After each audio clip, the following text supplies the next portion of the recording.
Olá, bom dia, boa tarde, boa noite, turma boa de Feira de Santana.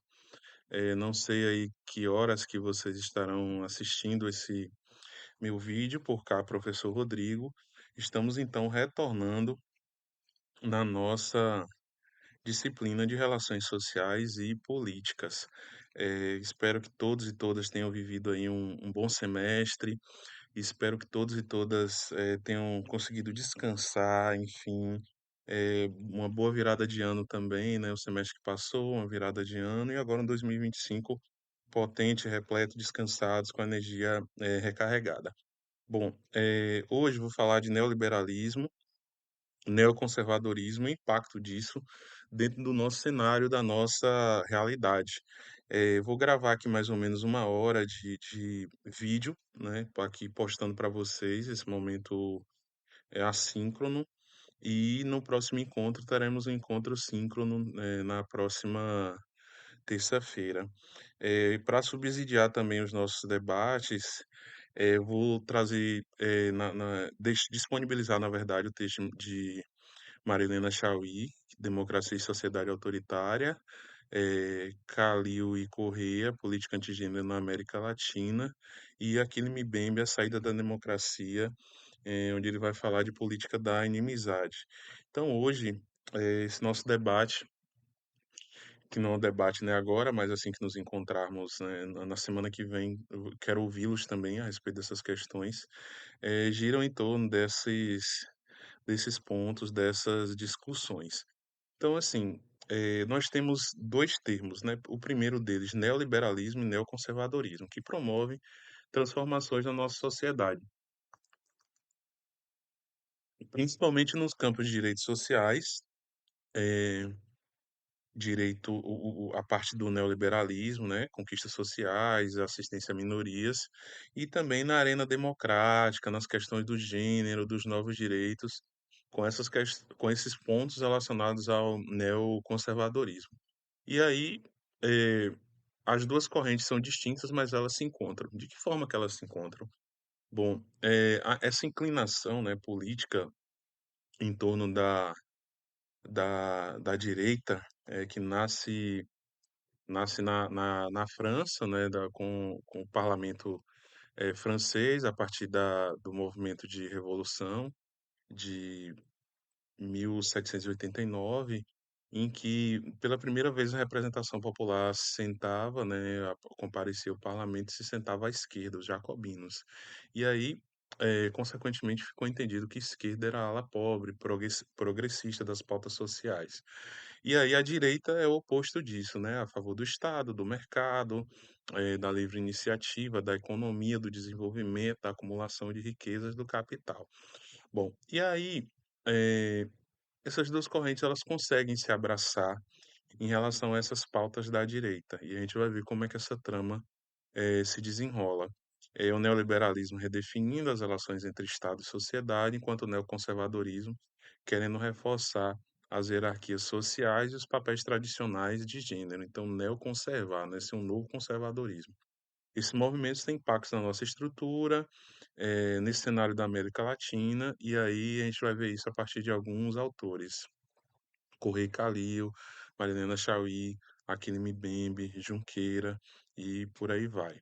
E o resultado disso, muitas vezes, é a exclusão, segregação, o esvaziamento mesmo e até o abalo da democracia, como a gente viveu lá naquele trágico episódio de 8 de janeiro. Inclusive, semana passada foi um momento simbólico, né, para poder discutir os 2 anos desse 8 de janeiro.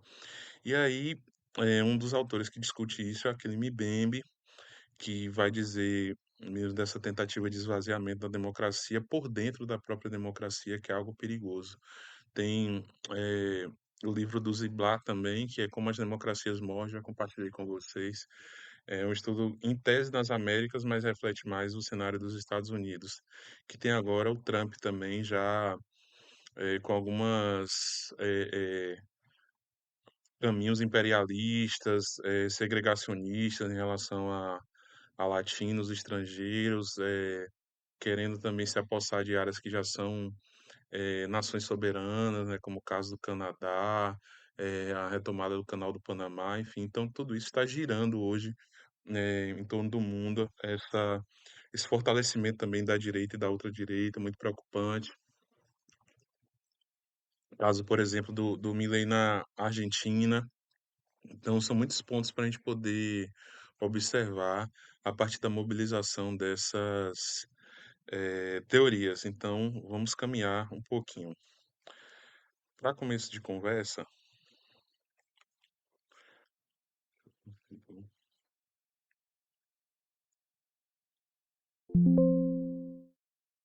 para começo de conversa, trazendo o neoliberalismo, essa tentativa de mercantilização da vida, de que tudo pode ser mercantilizado, de que tudo pode ser comercializado, de que tudo, de certo modo, guarda lá, o seu valor, né, que tudo pode ser, monetizado.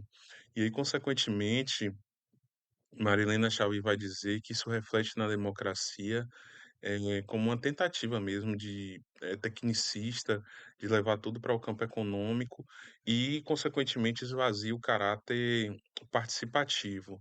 E, de alguma maneira, isso vai influenciar, né, nesse esvaziamento da participação, numa desidratação de direitos sociais. Então, é sempre aquela coisa de que, o que que o mercado pensa disso, se, as pessoas ficarem lá isentas do pagamento do imposto de renda até quem ganha 5.000, o que que o mercado vai pensar nisso? Com o pé de meio, o que que o mercado vai pensar nisso? Com as bolsas, enfim, o que que o mercado vai pensar disso? Então é sempre o que que o mercado vai pensar, ou tal coisa deixou o mercado enfurecido, deixou o mercado abalado, deixou o mercado desacreditado, e por aí vai. Então sempre com essa lógica, mercadológica. E aí, o mercantilismo vem a ser aí o mercantilismo, o neoliberalismo vem a ser então essa prática mercantilista, uma mercantilização de tudo e uma lógica mesmo empresarial para a estrutura do Estado. Isso compromete, o fato de uma democracia, de uma ideia de república, algo para todos, porque, eh, quando figuras, né, com essa inclinação chegam ao poder, elas tendem a querer, desidratar, enfim, enfraquecer, direitos relacionados às minorias, com o argumento de que isso, pode gerar uma falência do Estado. Então, sempre esse Estado ele corre perigo, sempre esse Estado pode ser abalado. No Brasil, corte de serviços públicos, precarização do trabalho, privatização, eh, de alguma maneira também um cenário aí de patriarcado, de sexismo, machismo, com a vida das mulheres também mais prejudicadas, enfim, reconhecendo que a ideia de igualdade, não deve prevalecer de maneira tal no campo do gênero por conta de uma aproximação lá com os valores religiosos. E aí vejo que acontece, em termos de algumas crises, como no campo da segurança pública, com o enrijecimento da política criminal, com o enrijecimento também dos setores de segurança, tentativa de privatizar até a educação, como se deu recentemente no Paraná. Então, as forças que essa inclinação neoliberal movimenta sempre é no sentido de fazer uma espécie de encolhimento da atribuição estatal, encolhimento do papel estatal, o que se revela extremamente preocupante. Por um outro lado, né, aí já saindo do neoliberalismo para pensar no neoconservadorismo, é uma força reativa que procura discutir os cenários de mudanças, não é, que o movimento feminista, o movimento LGBTQIAPN+, tenta promover no mundo, né, no campo de igualdade, no campo de respeito às diferenças, num campo de construção realmente de uma sociedade livre, justa e solidária, como é o objetivo da República Federativa do Brasil, lá no artigo 3º da Constituição, que caminha justamente para um campo do respeito ao plural, do respeito à diversidade e da promoção dessa diversidade.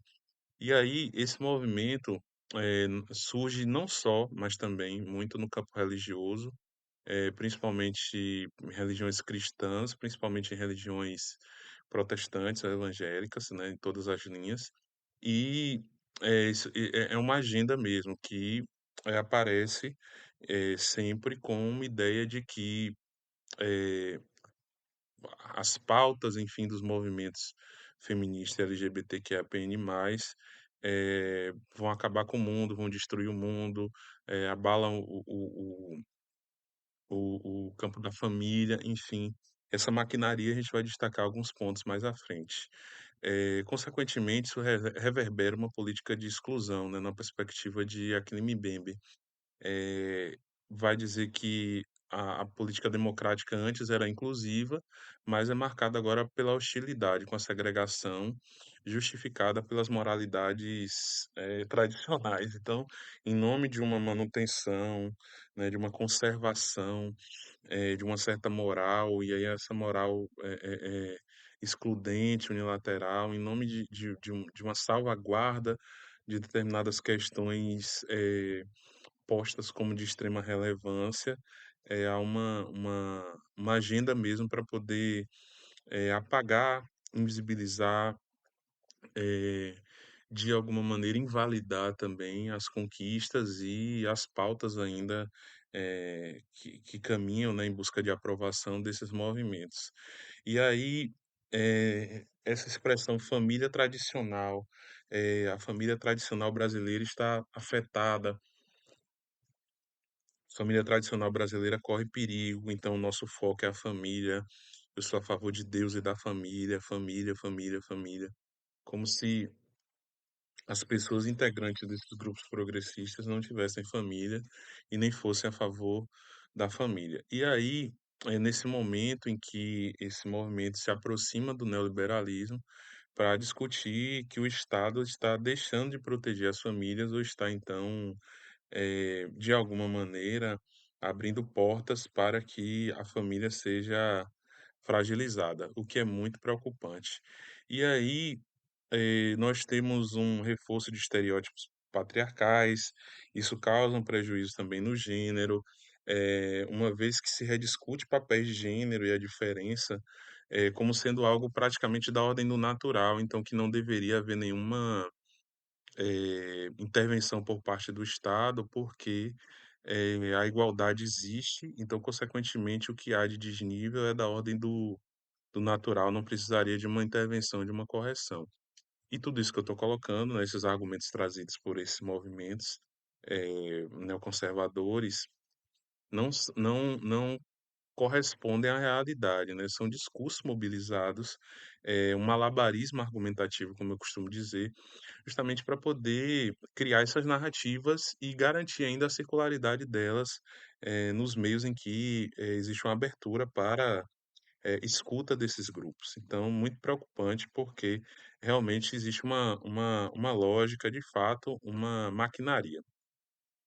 E aí, eh, esses grupos dizem assim: "Nós somos anti-ideologia", mas é o uso de uma ideologia para discutir e demonizar a ideologia, e todo sujeito é ideológico. Então, até, as falas que são orquestradas, que atacam, né, o coloca como pejorativo o fato do ser humano ser um sujeito ideológico, é também uma marca ideológica, de um estilo, um jogo de dizer que não lida com ideologia para poder atacar uma ideologia. Isso, só isso, essa pista, né, essa é uma marca ideológica. Isso faz com que a junção desses dois, né, neoliberalismo e neoconservadorismo, vem intensificar essa crise, né, nas democracias contemporâneas e, de alguma maneira, deslegitima esse papel de justiça social que o Estado faz, em prol desses grupos vulneráveis. Então, na medida que enfraquece essa linha de atuação do Estado, na medida em que, eh, desidrata, né, digamos assim, essas pautas, consequentemente acaba promovendo exclusão, porque em alguma medida, certos temas não são aprovados pelo legislativo, o orçamento de determinadas áreas também não, o executivo num fisiologismo acaba tendo que fazer um jogo aí com a direita, com o centrão, às vezes para coisas básicas e para aprovar pautas básicas. Essas chantagens das emendas parlamentares é um grande exemplo disso, esses escândalos que surgem. E aí, quando o ministro, né, no caso lá o Flávio Dino, coloca que é necessário transparência, porque é dinheiro público, então, se é um ato de virtude para investir numa cidade, numa localidade, num setor, que haja transparência com para onde o dinheiro foi, qual foi o uso dele e por aí vai. Aquele Mbembe vai dizer que as práticas de segregação vêm se tornando uma norma, comprometendo os alicerces democráticos. Então, não existe democracia onde os abismos, né, de desigualdade imperam. Então, um dos compromissos democráticos é justamente promover uma pluralidade, um respeito e uma construção capaz de elevar aqueles que estão em situação de vulnerabilidade.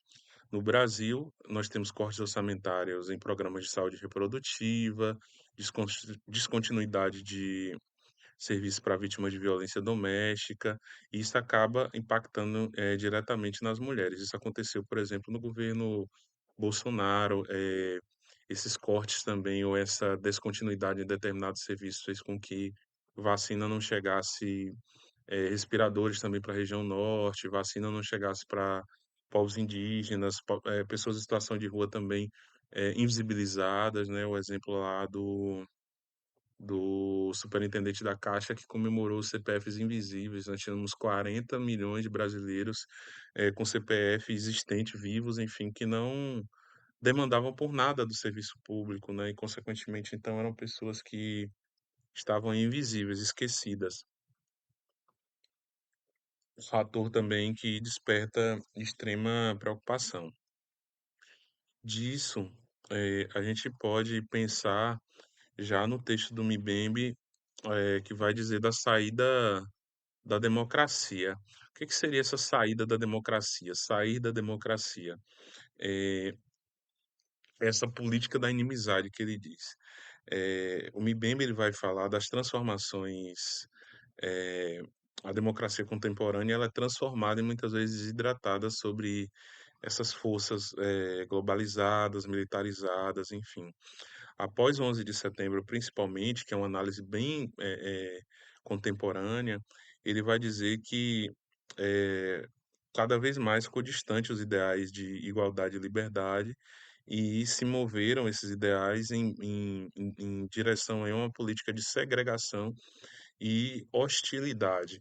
Então, em nome de certos argumentos aí, lidos como fortes ou legítimos, passou-se a desenvolver mesmo várias estratégias em nome da proteção da soberania, da defesa das nações, para atacar o estrangeiro, o imigrante, essa pessoa irregular, e assim segue, né? Então, eh, aproveitou-se, né, de um momento sensível dentro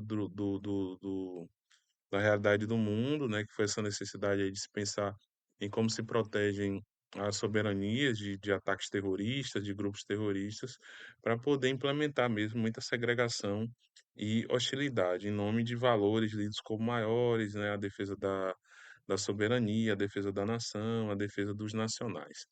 E aí, sair da democracia é fazer com que a administração do mundo não seja mais por meio de regras universais, mas sim através de práticas mais localizadas, que incluem fechamento de fronteira, ideias nacionalistas e exclusão de determinados grupos lidos como inimigos, né, ou não gratos. E aí, aquele Mbembe vai dizer que o espaço democrático era caracterizado pela inclusão e pelo discurso público. Agora é marcado pelo fechamento e pelo silêncio. Não é mais uma arena de deliberação pública, mas um campo de intensa hostilidade. Então, o espaço democrático tem sido essa arena aí. E percebam também que pessoas fazendo uso dos artifícios da própria soberania, que é a liberdade de expressão, ou da democracia, né, que é a ideia de liberdade, liberdade de expressão, de manifestação de pensamento, acaba, na verdade, incitando o ódio, a prática de crimes, enfim. E isso tem também um impacto muito grande nesses pilares, nas bases da nossa democracia, principalmente quando esses discursos de ódio pregam o enfraquecimento das estruturas, como o abalo também, né, das estruturas, como aconteceu no 8 de janeiro. Aquilo não começa naquele mês ou naquela semana. O golpe mesmo, a tentativa de golpe, se dá por uma arquitetação, né, por um planejamento que, inclusive, os dados obtidos aí no inquérito, enfim, vão dar conta de que a política de deslegitimar as urnas eletrônicas, o processo eleitoral por meio de urna eletrônica eram estratégias justamente para poder enfraquecer mesmo o poder judiciário, colocar em xeque e fazer tentar buscar legitimidade para fazer um tensionamento aí caso o resultado da eleição não fosse desfavorável. Aí perceba que pessoas ligadas a esse grupo são eleitas para o legislativo, alguns governadores de estado e está tudo bem, mas só a eleição para o cargo de presidente é que a urna é frágil. Então, as próprias pessoas, durante muito tempo, mantidas, inclusive, né, na cena da política, eleitas por urna eletrônica. Mas a eleição, tão somente para o cargo de presidente, aí sim a urna é frágil, pode ter sido alterada.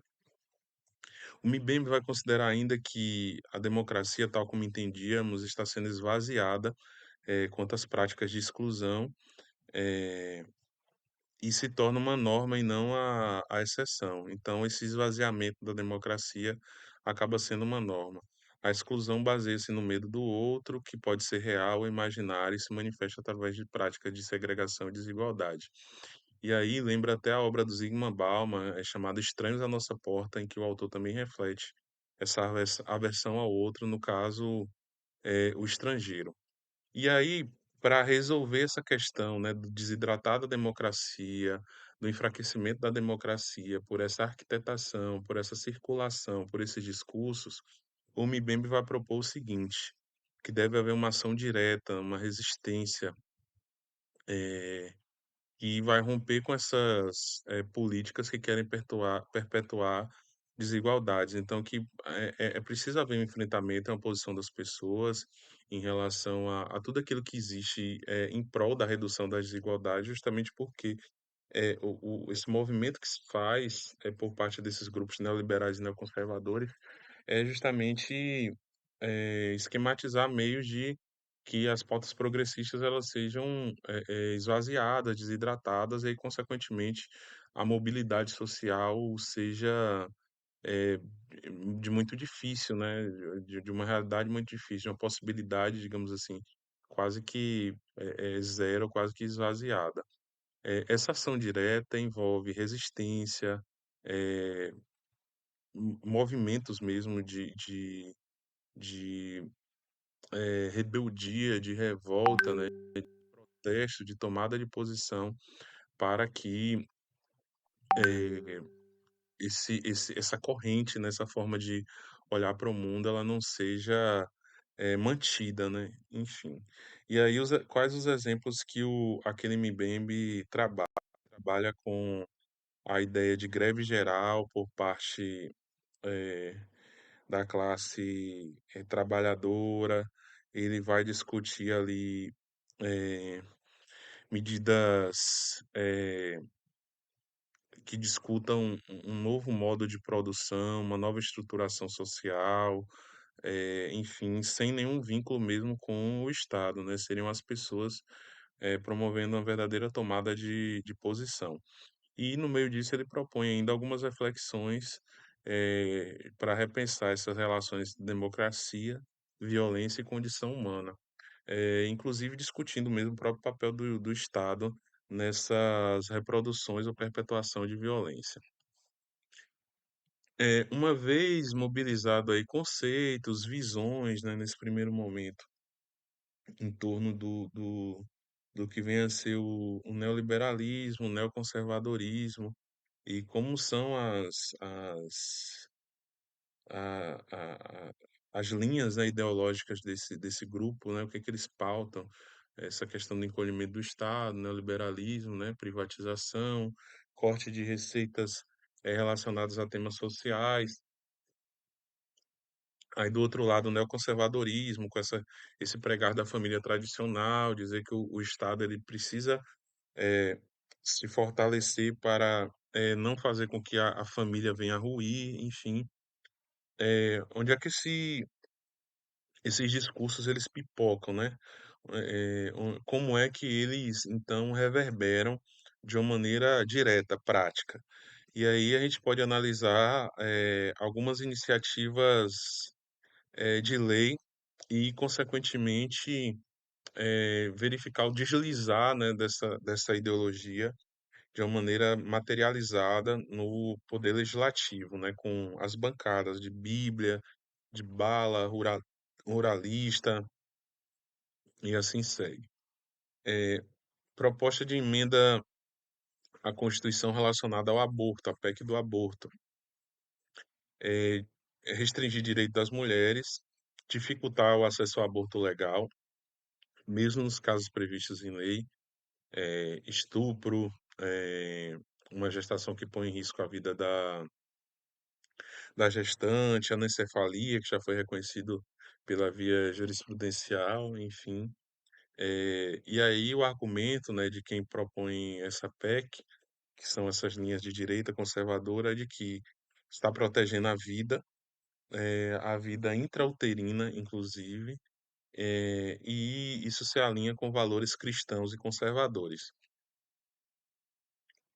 E aí perceba, pouco importa a vida já constituída de uma maneira total, né, vamos colocar assim, porque nesse caso aí na ponderação a prevalência era o no argumento, né, dos proponentes sobre a vida, mas no caso da vida do embrião. E aí nós temos, inclusive, no Brasil, previsto na Lei de Biossegurança, o uso de embriões, de célula embrionária para fins de pesquisa, enfim. Então, consequentemente, essa PEC aí não estaria se incidindo, né, ou se direcionando nesse ponto. É uma tentativa mesmo de atacar o direito ao aborto, que já é consagrado, em determinados casos dentro do nosso sistema. Também é entendido como uma ação reativa, né? Então, enquanto os movimentos feministas pautam aí agora uma ampliação das possibilidades de aborto, então, de uma maneira reativa, o lado neoconservador tenta esvaziar a pauta do aborto e extinguir as possibilidades de aborto. A ironia, segundo Mbembe, é justificar a suspensão de direitos para poder proteger. Então, justificar a suspensão de direito ao aborto para poder proteger a vida. Eh, Nesse caso, né? E aí a autonomia das mulheres vai ser restringida sob discurso de proteção da vida. Um outro exemplo, né, desse avanço neoconservador, que aqui os temas só são mais nesse campo do gênero, é o projeto de lei que exclui a abordagem de gênero nos currículos escolares, tentando despolitizar questões de diversidade e reforçar a visão tradicionalista. Nós temos uma LDB, a Lei de Diretriz e Base da Educação, e os próprios objetivos, né, de cada nível de educação, formar cidadão, pessoas preparadas para a vida do trabalho, pessoas conscientes do seu papel na sociedade. Então, não, a escolarização e a educação formal ela não pode ser uma bolha alheia aos temas do mundo, né? Então, se existe aborto, se existe diversidade, é preciso conversar disso e sobre isso. Mas esses grupos tentam criar uma ideia de que existe doutrinação, pregar para conquistar adeptos para certos campos e pautas, e o funcionamento não é esse. Eh, o Junqueira vai dizer que a exclusão do debate sobre gênero perpetua desigualdades e silencia a diversidade. E aí, de que forma isso acontece, não é? Como acontece, então, esses ataques ao gênero? o sintagma, né, a junção dos termos teoria e ideologia de gênero é uma invenção católica que surgiu nas conferências episcopais entre meados dos idos de 90 e 2000. E aí, a partir então desse surgir, ou da coragem da Igreja Católica de falar, né, nessas conferências, nos sínodos, né, que são grandes reuniões temáticas anuais, e o vasto alcance, né, desse movimento católico, fez com que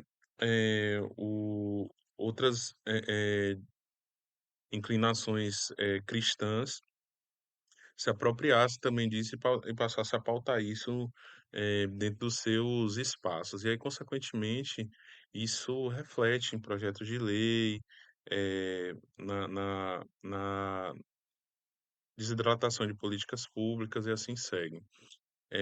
Um exemplo é a equiparação do aborto, acima de 22 semanas de gestação com o homicídio. E aí a pena, máxima de quem fizesse o procedimento lá no projeto de lei seria, 22 semanas. Então, se algo por algum incidente ou acidente a mãe não percebesse essa gestação e viesse a buscar o aborto nos meios legais, poderia ser responsabilizada e, consequentemente, por homicídio, e a pena para esse homicídio em aborto seria de 20 anos, que é superior à própria pena de homicídio simples, que tem um mínimo de 6 anos. Então, perceba a aberração. E aí, sobre esse conceito de ideologia de gênero, é uma formulação intencional que foi elaborado para, criar esse inimigo comum que justificasse, então, essa retomada de uma ordem moral tradicional no campo da família. E aí, de alguma maneira, esse conceito de neoconservadorismo vai fazer que seja possível identificar as mudanças, as matrizes que caracterizam essas ações reativas do setor religioso diante das mudanças nas formas de regular a ordem social. Então, é um incômodo muito grande desses grupos com as novas formas de identidade, de orientação no campo sexual. Então, eles têm uma preocupação muito grande sobre como esse outro está fazendo sexo, né? Como esse outro está usando seu corpo, como esse outro está se identificando no campo do gênero. E aí a gente sempre trabalha com a seguinte questão, né?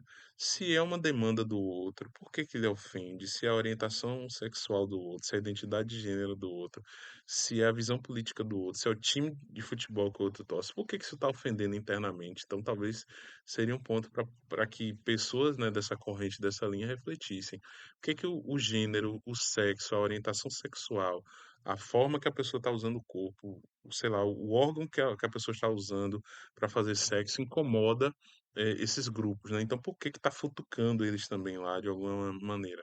Então isso é importante de refletir, se é uma questão do outro, por que que me incomoda? Eh, e aí como acontece essa maquinaria do neoconservadorismo? Os religiosos vão, adensar, problematizar esses temas dentro das igrejas, muitos parlamentares estaduais, municipais, são eleitos com a promessa de pautar mesmo leis que elevem esses valores morais, que, de alguma maneira, reflete os dogmas religiosos. Então, o Estado é laico, mas o pastor, o líder religioso eleito por determinado grupo não é. Então, consequentemente, ele constrói projetos de lei, ou então quando não constrói, manifesta apoio, busca adesão e eh, refletem esses valores religiosos. Existe também uma espécie de formação ou de recrutamento de juristas, de acadêmicos, que também se assimilem com esse discurso religioso e vai garantir a circularidade deles em outros espaços, como nos espaços profissionais e dentro da academia. Então, nós temos isso também dentro da nossa realidade, infelizmente, lamentavelmente. E aí, a estratégia é essa mesmo: ocupar espaço, né, penetrar em grupos, exercer influência, garantir o pautar desses temas, né, nos diversos espaços, nas diversas arenas, e, consequentemente, isso é a circularidade, né? E vai ganhando, conquistando adesão por parte, da população. Eh, a a o PL 1904, de provocar aborto em si mesmo e a criminalização do aborto, né, transformar em homicídio. Quando houver viabilidade fetal, e aí essa viabilidade fetal é calculada com uma gestação acima de 22 semanas, as penas, são aplicadas, como se fosse delito de homicídio simples. E aí, quando você vai ver que a população entrevistada, aquela consulta, aquela enquete que tem lá no site da Câmara dos Deputados ou do Senado, a maioria da população diz que discorda totalmente do projeto, mas em muitos momentos ele chegou a ser pautado. Então, mesmo com 88% da população dizendo que discorda, né, da população, eu digo votante, né, que compareceu lá para votar, o projeto ainda foi pautado e é defendido publicamente, abertamente, enfim. Aqui um outro caso que é mais uma medida reativa. Eh, o tema de maconha, principalmente, né, mas aí entrou todos os entorpecentes. A corte ela estava lá no final de 2022, enfim, então, há um certo tempo, com algumas ações discutindo a descriminalização do uso. Nós já temos um judiciário que autoriza a cannabis para fins recreativos, ou recreativos não, medicinais, enfim, ainda não recreativo, mas medicinal. E aí, olha o ato falho, né? E aí, eh, como reação, os legisladores, e aí tem o Rodrigo Pacheco, do PSD, tem Esperidião Amin do PP, tem muita gente do PL, tem muita gente do Partido Novo, enfim, conseguindo se abraçar em prol de uma causa. Eles criaram um crime, e aí esse crime, digamos assim, é um direito fundamental. Então, assim, o artigo 5º da Constituição, e aí eu vou explicar a contradição. O artigo 5º da Constituição é o lugar que guarda direitos e garantias fundamentais. Então, a parte penal que tem lá é com algumas garantias, como, por exemplo, a irretroatividade da lei, a garantia de que o racismo vai ser rechaçado, né, que o racismo é crime, enfim.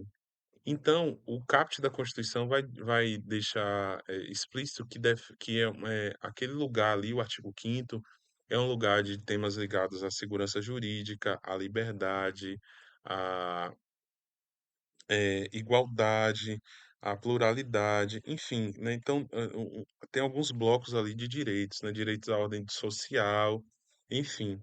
E aí, quando você cria o seguinte tipo, a lei considera crime a posse e o porte, independente da quantidade, porque aí já ataca a jurisprudência, né, que estava discutindo lá as gramas para descriminalizar o, a posse, né, e o porte de droga de entorpecentes e drogas afins sem autorização em desacordo com a determinação legal ou regulamentar. E aí isso até acaba com a figura do usuário, né, que recebe um tratamento penal diferenciado com a legislação vigente. E, nesse caso aí, uma pessoa como usuária, pelo menos na jurisprudência, né, no que tem lá de descriminalização, também receberia um tratamento diferenciado, deixaria de ser um crime para ser uma espécie de ilícito administrativo. Eh, e aí isso não se encaixa na ideia de liberdade, de saúde, de igualdade, de vida, de propriedade, que são os valores protegidos pelos direitos e garantias fundamentais. Então, para cada. É um rol gigantesco, né, de direitos e garantias fundamentais, mas é como se para cada direito fosse possível, dispositivo fosse possível dizer assim, bom, isso aqui está ligado à vida, isso aqui está ligado à liberdade, isso aqui está ligado à segurança, isso aqui está ligado à igualdade, isso aqui está ligado à dignidade, isso aqui está ligado à propriedade. Mas esse não se liga a nenhum desses grandes campos, entende? Então, até o local escolhido para inserir, digamos assim, esse direito fundamental, foi errado. E aí, na verdade, por que que também intencionalmente se criou uma PEC para alterar o artigo 5º da Constituição? O artigo 60, parágrafo 4º da Constituição diz sobre as cláusulas pétreas: forma federativa do Estado, voto direto, secreto e universal, a ideia de soberania, separação dos poderes e direitos e garantias fundamentais. Então, se eu insiro um novo direito e garantia fundamental, ele não pode ser objeto de PEC, ele não pode ser objeto de controle de constitucionalidade pelo Xandão, pelo Judiciário. Então, se torna algo absoluto. Enquanto aquele modelo constitucional, enquanto aquela Constituição estiver em vigor, enquanto não existir uma ruptura, eh, a ponto de decretar aí uma nova constituinte, reestruturar, de uma maneira violenta e autoritária os poderes, constituídos, enfim, eh, consequentemente, isso fica em vigor. Então, é como se eles eternizassem, sacralizassem a criminalização das drogas por dentro do artigo 5º, porque aí a própria lei de drogas e a jurisprudência ela ficaria esvaziada, porque não poderia afrontar o texto da Constituição. Então, perceba como isso é perverso, maldoso, perceba o quanto isso é planejado mesmo para ser dessa forma. Então, não existe aleatoriedade ou falta de critério, muito pelo contrário, foi um tema extremamente pensado. E aí tinha uma enquete se era a favor dessa PEC, a maioria das pessoas disseram que não, obviamente ficou bem acirrado, mas o que a gente percebe é que isso é um revanchismo, uma reação ao caminho que a jurisprudência do STF vem dando para esse tema, que é descriminalizar, enfim, a posse e o porte, sendo que para efeito medicinal nós já temos autorização até para que as pessoas cultivem em casa, extraiam seus óleos, enfim, desde que possuam um salvo-conduto da justiça, que é uma autorização da justiça para fins medicinais e terapêuticos, quando devidamente comprovado a necessidade. Então, isso já é uma realidade. Aí seria agora para a questão mesmo recreativa de quem está portando na condição de usuário a partir de determinadas gramas. Então, essa emenda aí era como se era não, anula, né, a possibilidade até de alguém estar portando, seja lá qual for a quantidade, porque seria crime. Então, muito preocupante essa postura também revanchista e reativa de eh, desse parlamento que tem aí uma inclinação neoliberal e neoconservadora. E aí, a gente vai caminhando para fechar, eu vou trazer dados recentes do Fórum Brasileiro de Segurança Pública, para também pensarmos o quanto que essas políticas mais duras, esse enrijecimento, essa torcida para que determinados pontos que são bandeiras dos movimentos sociais sejam descartados. O quanto que isso reverbera na violência de gênero, na transfobia, na violência doméstica e por aí vai. Na pandemia, nós tivemos aí um isolamento e ampliação da vulnerabilidade das mulheres. Aumentou 87% das denúncias de violência doméstica ao número 180, em comparação com o ano anterior, em que não existia pandemia, que foi o de 2019. Levantamento sobre brigas de casais, né, alguma hashtag, algo que deixasse entender que aconteciam brigas de casais, menções disso no Twitter cresceram 431%. Então, o confinamento, as pessoas em casa, eh, fez com que surgisse aí esse efeito colateral para além da contaminação pelo vírus, uma nocividade para quem é mulher. O Anuário Brasileiro de Segurança Pública vai dizer que o Brasil teve um aumento de violência recentemente, em 2023, mais de 1,2 de milhões de registros de agressão, homicídio, feminicídio, ameaça, perseguição, violência psicológica, estupro. A tentativa de homicídio contra a mulher subiu 9,2%, a agressão dentro de casa aumentou 9,8%, número de mulheres ameaçadas, violência psicológica aí 16%, e também a própria violência psicológica em si, né, 33%. Então são dados que realmente preocupam, né, essa nossa construção de gênero e alicerçada aí agora também por esses movimentos neoconservadores. Existem estudos, econômicos, né, trazendo aí o discurso para a economia, já que o neoliberalismo ele, monetiza tudo, como eu coloquei lá no começo. Então até argumentos, nesse campo econômico vão nos trazer que a violência, contra a mulher, ela produz impacto negativo na economia, no produto interno bruto, eh, faz, gerar perda de emprego, de posto de trabalho, abandono de posto de trabalho, fechamento de posto de trabalho, eh, de salário, arrecadação, consequentemente, de tributos a partir do salário. Então, a violência acaba muitas vezes fazendo com que a pessoa desista de trabalhar, de estudar, deixe de comparecer ao trabalho, e isso interfere na cadeia produtiva, tão enaltecida, né, como sendo um valor de extrema relevância e preponderância pelo movimento neoliberal. E aí, com isso, né, já caminhando para o fechamento, o que que a gente pode pensar? Que o avanço dessas duas correntes é preocupante, né, o liberalismo e o neoconservadorismo, é um desafio para as nossas democracias.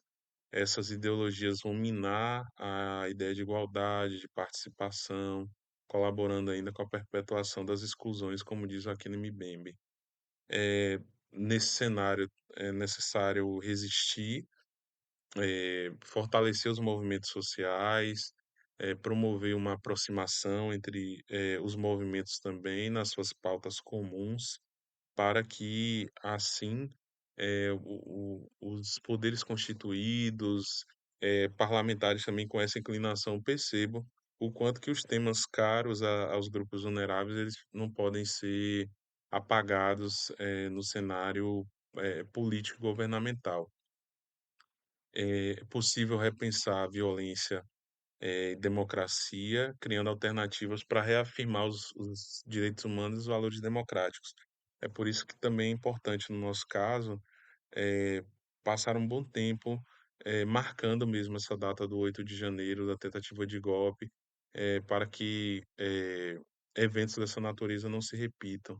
Existe um texto também sobre a militarização dos governos, que é muito preocupante, e no caso do Brasil, ficou um pouco dessa herança, dentro da nossa realidade, né, naquela máxima de que um governo militar ele é incorruptível, ele é mais, sério com determinadas pautas, com a manutenção aí desse Deus da pátria e da família, e aí consequentemente merece mesmo se espraiar por todas as áreas governamentais, né, a ideologia, de forças armadas, militar.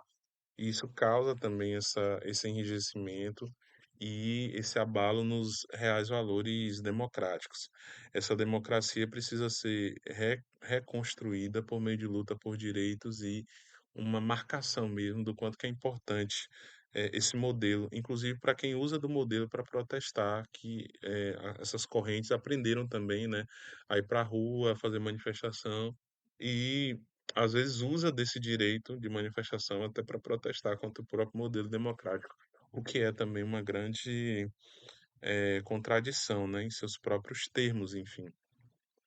Então tudo isso é muito preocupante, eh, o começo dessa cadeia começa da eleição municipal aí, do dar palco para determinadas falas, normalizar determinadas posturas discriminatórias, então tudo isso, deriva dessas pequenas iniciativas que reverberam aí na ocupação do poder por esses grupos, no avanço aí do religioso na cena política, e precisamos ficar atentos e escolher um lado para se posicionar. Eu escolho a democracia, particularmente já disse aqui, sem querer vincular ninguém, mas que eu sou cotista da vida inteira, eu sou das baixas camadas populares, meu pai é balconista e minha mãe é cozinheira de profissão, se aposentaram assim. Então, consequentemente, eu só posso escolher o campo progressista, eu só posso escolher o campo da democracia, eu só posso escolher o campo dos direitos humanos para poder me filiar, porque senão seria uma contradição. em relação à minha própria história, e eu sou filho de políticas afirmativas, ter a oportunidade de conversar aqui, inclusive, nesse espaço e de ser ouvido no espaço, né, enquanto pessoa negra, enquanto filho de política afirmativa, é justamente por conta da existência, né, das políticas, é por conta do quanto que esses assuntos foram pautados até se transformar em lei, e consequentemente garantir, a presença de todos os grupos sociais, minimamente dentro dos espaços de poder. E o movimento ainda é pequeno, precisa avançar. O judiciário só possui 14% dos magistrados pessoas negras. Então, como é que vai julgar questões raciais, dentre outros pontos? Então, o compromisso com a democracia e com o enfrentamento de desigualdade deve ser da ordem do dia, principalmente para quem vem das baixas camadas populares. Assim, espero que haja essa coerência por parte das pessoas e aqueles que não pensam dessa maneira, eu respeito também, eu todo respeito, mas uma chamada responsável, respeitosa, inclusive, para pensar nessas questões que nós trouxemos aqui. Aqui estão as nossas referências, algumas delas como eh, Marilena Chauí, Aline Mbembe, eh, Sônia Corrêa, Isabela Calil, Política Antigênero, eu vou compartilhar com vocês.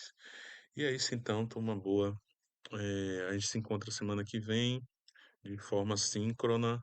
Aquele abraço, bom retorno novamente ao semestre, bom ano. Que o 2025 seja muito bom, produtivo, potente para todos nós. Um abraço.